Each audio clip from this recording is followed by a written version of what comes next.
శ్రీమాత్రే నమ. ఈ వీడియోలో మనం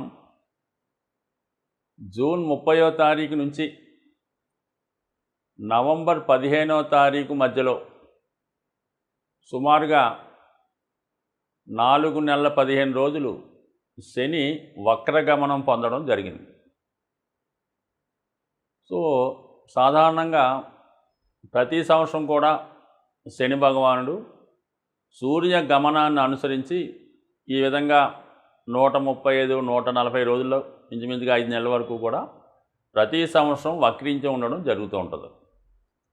అయితే సంవత్సరం మొత్తం మీద ఎవరైతే జన్మిస్తూ ఉంటారో అది ఇంచుమించుగా ఈ సృష్టి ప్రారంభం నుంచి అనుకుందాం, ప్రతి సంవత్సరం ఎవరో ఒకరు జన్మిస్తూ ఉంటారు.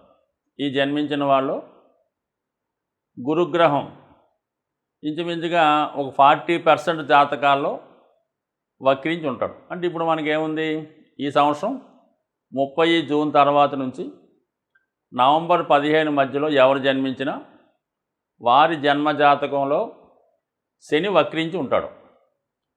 ఇంకా నవంబర్ 15 నుంచి మామూలుగా శని రుజుమార్గంలో ఉంటాడు. ఈ విధంగా ప్రతి ఒక్కరి జాతకంలో శని వక్రించి ఉండడం కానీ రుజుమార్గంలో ఉండడం కానీ జరుగుతుంది.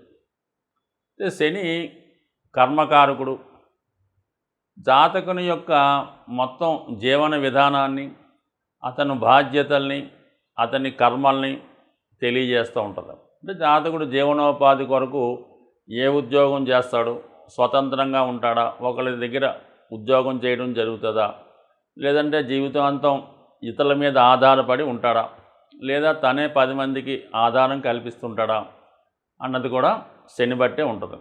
అటు రాజకీయ రంగంలో రాణించాలన్నా, ప్రభుత్వ ఉద్యోగం చేయాలన్నా, మరి ఒక పారిశ్రామికవేత్తగా మారాలన్నా శని ఖచ్చితంగా బలవంతుడై ఉండాలి. అప్పుడు ఖచ్చితంగా జాతకుడు బాగుపడి ఉంటాడు.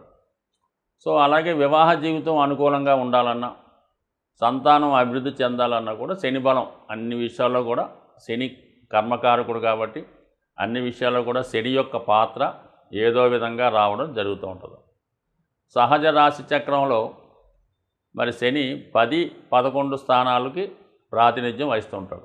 ప్రతి ఉద్యోగ స్థానం, 11వ స్థానం ఉద్యోగరీత్యా లాభాన్ని ఇచ్చే స్థానం. అంటే ఇంచుమించుగా ప్రతి ఒక్కరికి ఆదాయాన్ని ఇచ్చేవాడు శని, వృత్తినిచ్చేవాడు శని. అలాగే 7వ స్థానంలో ఉచ్చ పొందుతుంటాడు. అంటే వివాహ జీవితం, వ్యాపారం, విదేశ వ్యవహారం, దీనికి కూడా శనే కారణం అవుతుంటాడు. శని 7వ తులారాశిలో ఉంటాడు కాబట్టి ఉచ్చుకు పొంది.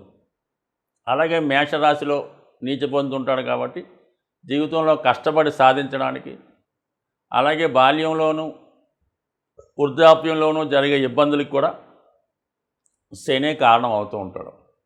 అయితే శని వక్రించడం వల్ల ఏం జరుగుతుంది? శని వక్రించడం వల్ల ఏంటంటే సాధారణంగా శని మల్టిపుల్గా యాక్ట్ చేస్తుంటాడు. వక్రించినప్పుడు అంటే ఒక వ్యక్తి ఏదన్నా ఇంటి నుంచి బయలుదేరి మధ్యలో రాబోతులకు అతనికి ఏదో గుర్తొచ్చింది, ఏదో ఇంట్లో మర్చిపోయామో, లేదంటే గ్యాస్ స్టవ్ కట్టలేదో, లేదంటే పలానా వస్తువు మర్చిపోయామో, లేదంటే పలానా డాక్యుమెంట్ తీసుకెళ్ళదో అని గుర్తొచ్చి మళ్ళీ వెనక్కి వచ్చి ఆ తాళం తీసుకొని ఆ సామాన్లు ఏవో తీసుకెళ్తుంటాడు. అంటే ఏంటి, గతంలో మనం అంటే గత జన్మలో పెండింగ్ ఉండిపోయిన పనులు ఏమన్నా ఉంటే ఈ జన్మలో కంప్లీట్ చేయడం జరుగుతూ ఉంటుంది. అది వ్యక్తిగతంగా బాధ్యత అవ్వచ్చు, ఏదైనా వృత్తి అవ్వచ్చు, ఏ బాధ్యత అయినా గతంలో ఏదన్నా ఒక కార్యక్రమాన్ని ప్రారంభించి తిరిగి మళ్ళీ అదే కార్యక్రమం కోసం జన్మించవచ్చు. సో అది ఈ విధంగా వారి కర్మను బట్టి పూర్వజన్మ కర్మ కొంత మిగిలిపోయింది జాతకుడికి అని చెప్తూ ఉంటుంది. అయితే ప్రస్తుత దైనందిన జీవితంలో శని భగవానుడు వక్రించి ఉన్నవాడు చాలా కష్టపడి జీవితంలో పైకి రావడం జరుగుతుంటుంది. వృత్తిలో సడన్గా అప్ అండ్ డౌన్స్ రావడం జరుగుతూ ఉంటుంది.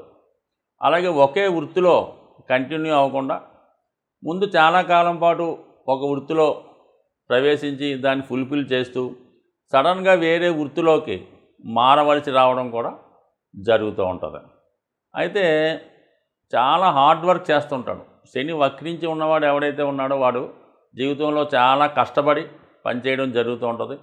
అయితే ఏంటంటే ఎవరి జన్మజాతకంలో ఈ శని వక్రించి ఉంటాడో, ఇది ఇంపార్టెంట్ పాయింట్ అన్నమాట, ఎవరి జన్మజాతకంలో శని భగవానుడు వక్రించి ఉంటాడో వారికి ఈ టైంలో అంటే గోచారరీత్యా శని వక్రించినప్పుడు 30 జూన్ నుంచి నవంబర్ 15 మధ్యలో వాళ్ళకి అన్ని కార్యక్రమాలు సజావుగా పూర్తవడం జరుగుతూ ఉంటుంది. అంటే ఆగిపోయిన కార్యక్రమాలు ఏమన్నా ఉంటే తిరిగి పునఃప్రారంభి మరి పూర్తి చేసుకోవడం జరుగుతూ ఉంటుంది. అది శని వృత్తికారకుడు కాబట్టి వృత్తి కానీ, వ్యాపారం కానీ, బాధ్యతలు కానీ, రెస్పాన్సిబిలిటీస్ కానీ గతంలో ఆగిపోయినాయి. తిరిగి ఈ సమయంలో అంటే ఎవరి జాతకంలో శని వక్రించి ఉంటాడో వాడు 30వ తారీఖు జూన్ నుంచి నవంబర్ 15 మధ్యలో మరి ఆగిపోయిన కార్యక్రమాలు, కొత్త కార్యక్రమాలు, అతని జీవితాశయాలు కష్టపడి చేయడం వల్ల ఖచ్చితంగా నిరుద్యోగులకి ఉద్యోగం వచ్చే అవకాశం ఉంటుంది. వ్యాపారస్తులకి కొత్త వృత్తి ప్రారంభమయ్యే అవకాశం ఉంటుంది. అది ఇంకా రాశుల వారీగా ఒకటి తెలుసుకుందాం. ప్రస్తుతానికి మాత్రం ఇది శని ఎవరి జాతకంలో వక్రించి ఉన్నాడో వాడికి ఇది ఈ 135 రోజులు ఒక గోల్డెన్ పీరియడ్గా మనం భావించవలసి ఉంటుంది. మకర రాశి వారికి ఒక విధంగా శని లగ్నాధిపతిగా, రాష్ట్రాధిపతిగా సర్వ సౌఖ్యాల్ని ప్రసాదించే గ్రహం. అయితే శని స్వక్షేత్ర మందున్న, మిత్రక్షేత్రం అందున్న శని మకర రాశి వారికి ఎప్పుడు కూడా ప్రాక్టికల్గానే వాళ్ళకి ఫలితాన్ని ఇవ్వడం జరుగుతూ ఉంటుంది. ఒక కఠినమైనటువంటి తండ్రి తన పిల్లల్ని ఏ విధంగా క్రమశిక్షణతో చదివించి అన్ని విషయాల్లో కూడా ఒక పద్ధతిగా పెంచడం జరుగుతూ ఉంటుంది. అదేవిధంగా ఈ మకర రాశి వారికి శని భగవానుడు ప్రతిదీ కూడా చాలా స్ట్రిక్ట్గా ఉండడం జరుగుతుంది. జీవితం అంతా కూడా ప్రారంభ జీవితం అంతా కూడా ఎకానమీగా ఉంటుంది. ఒక విధంగా సరిపోయినటువంటి బట్టలు అనుకోవచ్చు. విద్య కూడా దానికి తగినట్టు ఫీజులు కానీ, సౌకర్యాలు కానీ అంతా కూడా ఎకానమీగా ఉంటుంది. చాలా సందర్భాల్లో మరి పరీక్ష ఫీజు కూడా కట్టలేని స్థితి కూడా కొంతమందికి ఈ రాశి వారికి ఉంటుంది. చాలా కష్టపడి అంటే పూర్వకాలం అనేవారు అనుకోండి, ఇది లైట్ల కింద చదువుకున్నాం, లాంతల్లో చదువుకున్నాం అని. ఇప్పటికీ కూడా ఆ కష్టపడే విధానాన్ని, ఆ క్రమశిక్షణని ఈ మకర రాశి వారు ఏదో ఒక సమయంలో అనుభవంలోకి రావడం జరుగుతుంటుంది. వాళ్ళకి శని పెద్ద ఇబ్బంది పెట్టడం, ఏమి ఇబ్బంది పెడతాడు? ఇంకా ఆల్రెడీ కష్టాల్లో ఉన్నవాడు ఇంకంతకన్నా ఏం కష్టపెట్టలేడు కదా. పైపెచ్చేయండి వీళ్ళంతా కూడా శనికి అనుగుణంగానే ఉంటారు. చాలా ఎకానమీగా లైఫ్ ఉంటుంది కాబట్టి వాళ్ళకి ఒక విధంగా చెప్పాలంటే ఎప్పుడన్నా అదృష్టాన్ని కలిగిస్తే జీవితం డెవలప్మెంట్ అవుతుంది తప్ప అంతకుమించి కష్టాలు ఇవ్వడం కూడా ఏమి ఉండవు. మరి అటువంటి వారికి మరి ఒక విధంగా శని ప్రస్తుతం వీళ్ళకి మరి ఒక విధంగా పరీక్షా సమయంలో ఉన్నాడు. ఏలినాడు శని రన్ అవుతుంది. ప్రతి వాళ్ళకి ఏదో సమయంలో ఏలినాడు శని వస్తుంది. మకర రాశి వారికి ఒక 5 సంవత్సరాలుగా 5.5 సంవత్సరాలుగా రన్ అవుతూ ఇంకా నెమ్మదిగా 3వ స్థానానికి వెళ్ళిపోతుండన్నమాట. అంటే గతంలో పోగొట్టుకునేవన్నీ తిరిగి ఇచ్చేసి వెళ్ళిపోతుంటాడు. మళ్ళీ ఏమైంది, మళ్ళీ ఒకసారి స్పెషల్ డ్యూటీ మాట. ఎప్పుడు జూన్ 30 నుంచి నవంబర్ 15 మధ్యలో మళ్ళీ జన్మశని వెనక్కిలోకి రావడం. అంటే క్రమశిక్షణ ఏమైనా జాతకుడికి మనం ఏమైనా చేయడం మర్చిపోయామా, ఇంకా ఏమన్నా ఇవ్వవలసి ఉన్నాయా, తీసుకోవాల్సింది ఏమన్నా తీసుకోవాల్సి ఉన్నదా? అంటే తీసుకోవాల్సింది ఏముంటుంది? దుర్గణాలు ఏమైనా చెడు అలవాట్లు, బద్ధకం, ఇలాంటి బ్యాడ్ హ్యాబిట్స్ ఏమైనా ఉంటే అవి తీసుకునే ప్రయత్నం చేస్తుంటాడు. మనం ఇవ్వవలసినవి ఏమైనా ఉన్నాయా అంటే ఒక మంచి బుద్ధి, ఒక మంచి జ్ఞానం, ఒక మంచి క్రమశిక్షణ, పెద్దల్ని గౌరవించడం, ఇవన్నీ కూడా సాంప్రదాయాలు. అవి అంటే శనిస్తే ఇలాంటి మంచి గుణాలు, మంచి అలవాట్లు, మంచి ఆలోచనలు ఇస్తాడు. శని తీసుకుంటే ఏం తీసుకుంటాడో అతని దగ్గర ఉన్నటువంటి అహంకారాన్ని, అతనిలో ఉన్నటువంటి లోపాలని, అది వ్యభిచారం అనుకోవచ్చు, లేదంటే పేకాట అనొచ్చు, జోదం అనొచ్చు, తాగుడు అనొచ్చు, బద్ధకం అనొచ్చు, పెద్దల్ని అగౌరవించడం, ఇవన్నీ తీసుకొని మంచి ఇవ్వడం జరుగుతుంటుంది. మరి ఇప్పుడు అలాగే ఏమన్నా మనం ఇవ్వవలసినవి ఏమైనా ఉన్నాయా, తీసుకోవాల్సిన ఏమైనా తీసుకోవచ్చా అన్నది మరి 4 నెలల 15 రోజుల్లో మళ్ళీ ఒకసారి జాతకుడిని రివైండ్ చేస్తాడనమాట.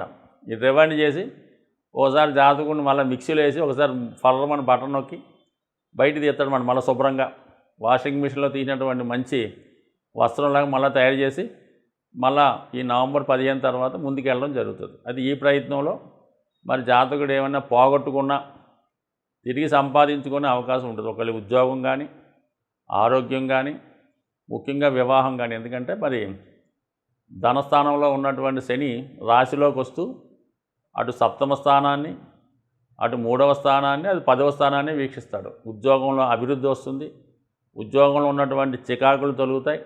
అయితే ఏంటంటే అదనపు బాధ్యతలు చేయవలసి ఉంటుంది. సడన్గా ప్రమోషన్ లాంటిది వస్తుంది. అంటే అదనపు బాధ్యతలు పెరుగుతాయి, జీతం ఏం పెరగదు, పని ఎక్కువ పెరుగుతుంది, దాని ఫలితం చివరిని ఎప్పుడూ వస్తూ ఉంటుంది. ఈ విధంగా జాతకుడికి పనిలో భారం పెరుగుతుంది, కొత్త వృత్తి చేపట్టే అవకాశం వస్తుంది, క్రమశిక్షణతో మెదలవలసి వస్తుంది. మైనస్లు ఏమన్నా ఉంటే, బలహీనతలు ఉంటే తగ్గించుకోవలసి ఉంటుంది. అది తగ్గించుకోకపోతే మొత్తం ఇబ్బంది పడవలసి ఉంటుంది.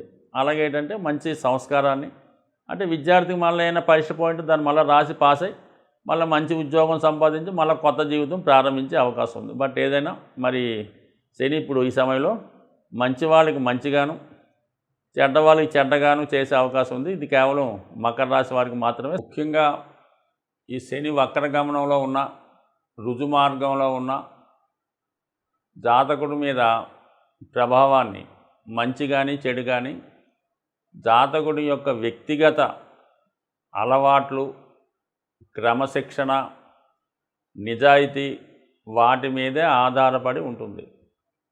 మీకు ఈ యొక్క శని భగవానుడు అష్టమ శని, అర్ధాష్టమ శని, ఏలినాడు శని ఏదైతే అవనమండి, అది జాతకుడు ఒక క్రమశిక్షణతో, ఒక దైవ మార్గంలో నిజాయితీగా ఎవరికి ఇబ్బంది పెట్టకుండా చాలా సింపుల్ అయినటువంటి జీవితాన్ని గడుపుతున్నాడు అనుకుందాం. వారికి ఎట్టి పరిస్థితుల్లో కూడా శని భగవానుడు ఏ ఇబ్బంది పెట్టడు. ఎక్కడికి జన్మశని కాదు కదా, అష్టమ శని కూడా ఇబ్బంది పెట్టడు. పైపెచ్చు జాతకుడిని ఉన్నత స్థితికి తీసుకెళ్లే ప్రయత్నం చేస్తూ ఉంటాడు. అదే జాతకుడు ధనం ఉందనే అహంకారంతోనో, పెద్దలు సంపాదించారనే అహంభావంతోనో, ఎవరిని లెక్క చేయకుండా, నియమాలు పాటించకుండా, దైవాన్ని దూషిస్తూ, పెద్దల్ని దూషిస్తూ, పెద్దల్ని అగౌరవపరుస్తూ, ఇంట్లో వృద్ధుల్ని అవమానపరుస్తూ అనేక రకాల ఇబ్బందులు పెట్టడం, చాలా లగ్జరీ లైఫ్ వహించడం, ఏదో అన్నం కూడా భోజనం ఏదో సగం తిని సగం పారేయడం, ఈ విధంగా అక్కలేని ఎంత ఖర్చు పెట్టడం, ఇవన్నీ చేసినోడికి శని ఖచ్చితంగా వారికి ఏ స్థానంలో ఉన్నా కూడా ఖచ్చితంగా ఇబ్బంది పెడతాడు. శని నుంచి బయటపడాలనుకుంటే మీరు ఎన్ని తైలాభిషేకాలు చేసినా, ఎన్ని రుద్రాభిషేకాలు చేసినా ఖచ్చితంగా దానివల్ల మీకు ఏమీ నయా పైసా ఉపయోగం అయితే ఉండదు. శనిని ప్రసన్నం చేసుకోవాలంటే ఖచ్చితంగా మీరు క్రమశిక్షణ వహించవలసిందే. మీలో ఉన్నటువంటి చెడు అలవాట్లు, బలహీనతలు ఖచ్చితంగా తగ్గించుకోవాల్సిందే. అంటే బలహీనతలు, చెడు అలవాట్లు అంటే కేవలం మందు తాగడం, మాంసం తాగడం, సిగరెట్ కాల్చడమే కాకుండా మరి మన ధర్మాన్ని పాటించడం, తల్లిదండ్రులని గౌరవించడం, వాళ్ళకి ఏ ఇబ్బంది లేకుండా చూడడం, వృద్ధులను ఉంటే వాళ్ళని గౌరవించడం, మీకన్నా వయసుతో బాగా పెద్దవాడితో పనులు చేయించుకోవడం, ఇలాంటి కార్యక్రమాలు చేసుకోకుండా జాగ్రత్తగా ఉండి క్రమశిక్షణగా ఉంటే ఖచ్చితంగా మీకు శని మంచి అభివృద్ధిలోకి రావడం జరుగుతూ ఉంటుంది. ఎట్టి కష్ట పరిస్థితుల్లోనైనా మిమ్మల్ని బయటపడవేసే అవకాశం ఉంది. ఈ మంచి మార్గంలో మిమ్మల్ని పెట్టడానికే శని భగవానుడు మిమ్మల్ని సర్వదా ఈ 2.5 సంవత్సరాల్లో ప్రతి ఒక్కరికి కూడా ప్రతి ఒక్క భావంలోకి వస్తూ మిమ్మల్ని మంచి వాళ్ళని చాలా మంచివాళ్ళుగాను, చెడ్డవాళ్ళని మంచివాళ్ళగా మార్చే ప్రయత్నం చేస్తాడు. అది మీ చేతిలోనే ఉంది. అందువల్ల ఏంటంటే ఖచ్చితంగా మాత్రం మీరు క్రమశిక్షణగా ఉంటూ ప్రతిరోజు శరీరాన్ని కొంత కష్టపెట్టండి. అది వాకింగ్ చేస్తారో, వ్యాయామం చేస్తారో, మెడిటేషన్ చేస్తారో, నడవలేని పరిస్థితిలో మంచం మీద పడుకున్న వాళ్ళు తప్ప ప్రతి ఒక్కరు కూడా ఏదో విధంగా కొంత శరీరాన్ని వంచే ప్రయత్నం చేస్తే 100% శని మంచి ఫలితాన్ని ఇస్తాడు. అయితే కొంతలో కొంత ఏంటంటే ప్రతిరోజు కూడా సూర్యోదయానికే ముందు లెగిసి సూర్య నమస్కారం చేసుకోవడం, అలాగే మధ్యాహ్నం పూట పడుకోకుండా కేవలం సూర్యాస్తమైన తర్వాత మరి పడుకోవడం, ఎక్కువగా సూర్యభగవాన్ని పూజించుకోవడం, ఆదిత్య ఉదయం చదువుకోవడం, ఆదివారం నియమంగా ఉండడం, అలాగే మరి విష్ణు సహస్రనామం ఏదైనా కొంత మంచి మార్గంలో పెట్టే కార్యక్రమాలు వినడం, పెద్దల్ని గౌరవిస్తే ఆటోమేటిక్గా మీకు మరి ఎంత ఇబ్బందుల నుంచైనా ఎంత కష్టాల నుంచైనా బయటపడడం జరుగుతుంది. ఇవేమీ పాటించకుండా మీ పనులు మీరు చేసుకుంటూ వేలకు వేలు లక్షలు పోసి జపాలు చేయించి అభిషేకాలు చేయించి మా పేరుతో కట్టేసామండి రోజు అభిషేకం జరుగుతుంటుంది, ఇలాంటి ఏమీ కూడా వర్కౌట్ అయితే అవ్వు. దయచేసి మీరు ఏమి అనుకోవద్దు. కష్టపడి పని చేయండి, ఒళ్ళు వంచి ఎక్సర్సైజ్ చేయండి, 100% మిమ్మల్ని ఉన్నత శిఖరాలకి తీసుకెళ్లే ప్రయత్నం శని భగవానుడు చేసి తీరుతాడు. స్వస్తి.